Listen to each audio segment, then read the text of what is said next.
Նայեք սա, տեսեք ինչ գեղեցիկ արմատներ ա տվել այս թզենին, եւ ուզում եմ, որ ուշադրություն դարձնեք մի շատ կարևոր մանրուքի։ Այս մեթոդը ստացել է ընդամենը 1 ջրում, ոչ ավելին։ Մնացածը գաղտնիք է, որը ես քեզ ցույց կտամ տեսանյութի ընթացքում։ Այս մեթոդը հայտնի է որպես Սահարավի մեթոդ, ավանդական մի տեխնիկային շրջանների համար, որտեղ գրեթե խոնավություն չկա, բայց այդուհանդերձ նրանք կարողանում էին զարմանալիորեն արմատավորել բույսերը։ Այսօր ես քեզ քայլ առ քայլ ցույց կտամ այս մեթոդը, որպեսզի կարողանաս սովորել եւ հասնել մեծ հաջողության, նույնիսկ եթե ժամանակ չունես, նույնիսկ եթե ապրում ես շատ չոր կլիմայում, կամ եթե ուզում ես բազմացնել մի պտղատու ծառ, որը չես ուզում կորցնել։ Այս մեթոդը իդեալական է, որովհետև պահանջում է շատ քիչ խնամք եւ ապահովում է հաջողության շատ բարձր տոկոս։ Այս համակարգով կարող ես ստանալ քո ծառի ճշգրիտ պատճենը, թզենու, նռնենու, խնձորենու կամ այն ինչ ունես քո հողամասում, այգում կամ պարտեզում։ Եկեք հիմա ասենք Նյուքենին։ Սահարական մեթոդի համար մեզ շատ քիչ բան է պետք՝ սև հող կամ տորֆ կամ ավազ, 3-ից ցանկացածը հարմար է, միանգամյա օգտագործման բաժակ կամ փոքր տարա, սուր դանակ կամ կտրիչ, ժապավեն, ամրակներ կամ բարակ պարան պատվաստման տեղը ամրացնելու համար։ Եվ այն ծածկելու համար շոր, ինչպես ավանդաբար անում էին սահարացիները, կամ սև պլաստիկ, որը շատ լավ է պահպանում խոնավությունը։ Եվ ավելին մի փոքրիկ կտոր ալոե վերա։ Մեծ տերև պետք չէ, փոքր տերևն էլ բավական է։ Կտրում ենք ալոեի մի կտոր եւ հանում ներսի գելի մի մասը։ Դանակով շատ մանր կտրատում ենք այն։ Մի ամանի մեջ խառնում ենք այդ ալոեն հողի, տորֆի կամ ավազի հետ։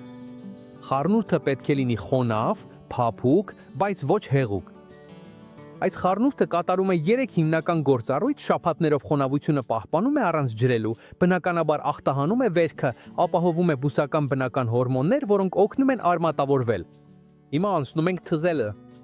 Այս մեթոդով 2 կտրվածք ենք անում, մեկը մի կողմից, մյուսը հակառակ կողմից։ Հորը կտրվածք ենք անում, կարծես ճյուղին ծայր ենք տալիս։ Հանում ենք կեղևն ու կամբիումը մինչև փայտը երևա։ Հետո նույնը անում ենք հակառակ կողմում։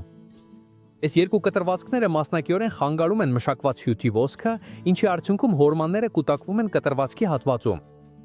Այդ կուտակումը հենց այն խթանն է, որ բույսին անհրաժեշտ է նոր արմատներ առաջացնելու համար։ Հիմա պատրաստում ենք անել սահարական օդային շերտավորումը, եւ այստեղ կարևոր է ճիշտ հերթականությունը պահպանել։ 1. Պատրաստում ենք բաժակը։ Վերցնում ենք միանգամյա օգտագործման բաժակը եւ անում ենք ուղղահայաց կտրվածք վերևի մասից մինչև բաժակի կեսը, երկայնական կտրվածք։ Սա մեզ թույլ կտա այն մի փոքր բացել, որպեսզի հարմարեցնենք ճյուղին։ 2. Բաժակը տեղադրում ենք ճյուղի վրա։ Բաժակը մի քիչ բացում ենք եւ դնում ճյուղի շուրջը այնպես, որ բացվածքը ճիշտ լինի այն տեղում, որտեղ 2 կտրվածքներն են։ Բաժակը պետք է ամբողջությամբ ծածկի վերքի հատվածը։ 3. Ամրացնում ենք բաժակը։ Երբ ճիշտ տեղում է, այն ամրացնում ենք ժապավենով, պարանով կամ կապով։ Պետք է լինի ամուր առանց շարժվելու։ 4. Լցնում ենք խալուրդը։ Հիմա, երբ բաժակը արդեն ամրացված է, ներսը լցնում ենք ալոեի եւ հողի խառնուրդով։ Դա անում ենք աստիճանաբար, մեղմորեն սխմելով, որպեսզի ամբողջ վերքը լիովին ծածկվի։ 5. Կատարում ենք միակ ջրումը։ Տալիս ենք շատ թույլ ջրում միայն 1 անգամ։ Ջրի ավելցուկը դուրս կգա բաժակի ուղղահայաց կտրվածքից։ Այլևս չենք ջրի, ալոեն շաբաթներով կպահպանի խոնավությունը։ Հետո ամբողջ պատվաստված հատվածը փաթաթում ենք շորով, ինչպես ավանդաբար էին անում, կամ սև պլաստիկով, եթե ուզում ենք ավելի հարմար։ Սա պաշտպանում է ուղիղ արևից եւ պահպանում խոնավությունը ներսում։ Կարևոր մի բան, սահարական մեթոդը սովորաբար այլ ջրում չի պահանջում։ Միայն 1 ջրումը լիովին բավարար է։ Բայց եթե բացառիկ դեպքերում տեսնենք, որ պատվաստված հատվածի հողը շատ չոր է, այդ դեպքում կարող ենք մի փոքր լրացուցիչ ջրում անել։ Եվ շարունակելուց առաջ ուզում եմ քեզ շատ հետաքրքիր մի բան պատմել։ Սահարացիները ոչ միայն օգտագործում էին այս մեթոդը, այլև շատ ուշադիր ընտրում էին, թե երբ անել դա։ Նրանք դա անում էին նվազող լուսնի ժամանակ։ Ինչու՞։ Քանի որ փորձով գիտեին, որ նվազող լուսնի ժամանակ ծառի հյութը իջնում է դեպի արմատները, իսկ վերին մասը ավելի հանգիստ է մնում։ Սա նշանակում է, որ ճյուղի ներսում ճնշումը պակասում է, վերքից հյութի կորուստը նվազում է եւ այն շատ ավելի լավ է ընդունում նոր արմատների ձևավորումը։ Կարճ ասած, բույսը պակաս է տառապում եւ ավելի հեշտ է արմատավորվում։ Ինչ վերաբերում է տարվա եղանակին, նրանք դա անում էին գարնան սկզբին կամ ամռան վերջում, երբ բույսը դեռ ուժ ունի արմատներ առաջացնելու համար, բայց դեռևս չի գտնվում ուժեղ շոքի կամ լրիվ երաշտի ստրեսի մեջ։ Գարնանը հյութը սկսում է շարժվել եւ բույսը էներգիա ունի վերականգնվելու համար։ Եվ ամռան վերջում, երբ շոքը մի քիչ նվազում է, դա իդեալական պահ է, որպեսզի օդային արմատավորումը զարգանա առանց այն վտանգի, որ խառնուրդը շատ արագ չորանա։ Դե արդյունքներն արդեն մոտենում են, երբ բացենք օդային արմատավորումը, կտեսնենք սպիտակ, ուժեղ եւ առողջ արմատներ, որոնք շրջապատում են մեր արավ կտրվածների ամբողջ հատվածը։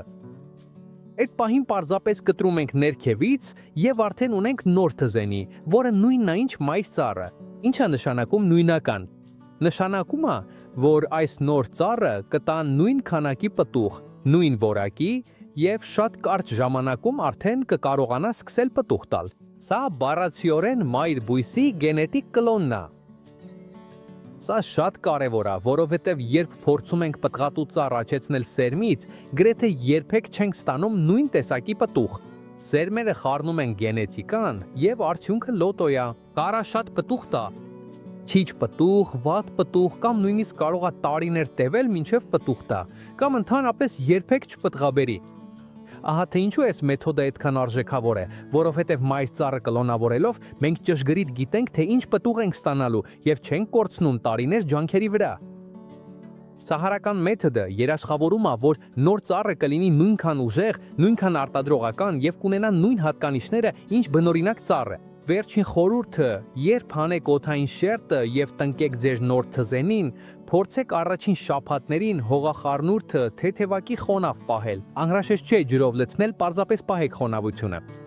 Դրանով դուք կապահովեք, որ այդ նոր արմատները լավ հարմարվեն եւ ձեր բույսը առաջին իսկ օրից սկսի ուժեղ աճել։ Նախքան որևէ բան, ուզում եմ մի շատ կարևոր բան պարզաբանել։ Այս տեխնիկան, որ կիրառեցինք, հնարավորինս հավատարիմ է սահարական բնօրինակ մեթոդին, պարզապես օգտագործել ենք ժամանակակից նյութեր, որպեսզի ավելի գործնական լինի։ Այժմ լիովին անկեղծ եմ ասում եւ իմ փորձից ելնելով, եթե երկու կտրվածքի փոխարեն ամբողջությամբ օղակաձև հանենք կեղևը, այսինքն ամբողջ ճյուղի շուրջը, հաջողության տոկոսը ել ավելի բարձր է։ Սա փորձարկված է եւ մեծ մասամբ ավելի լավ է աշխատում։ Բայց քանի որ այսօր մենք գործնականում կիրառում ենք սահարական մեթոդը այնպես, ինչպես իրենք էին անում, պատրաստվում ենք անել միայն երկու խորը կտրվածք, մեկը մի կողմից, մյուսը մյուս կողմից։ Ուզում եի սա հստակեցնել, որպեսզի խառնաշփոթ չառաջանա։ Եթե քեզ դուր եկավ այս տեսանյութը, մեկնաբանիր, լայքիր եւ կիսվիր այն մեկի հետ, ով սիրում է բույսերը, որովհետև այս մեթոդը կարող է օգնել յուրաքանչյուրին տանը բազմացնել եւ կլոնավորել իր պտղատու ծառերը։ Եվ ես շատ կուզենայի, որ գրես, որ ծառի վրա ես փորձելու այս մեթոդը, կամ աշխարհի որ հատվածից ես ինձ դիտում։ Կհանդիպենք հաջորդ տեսանյութում։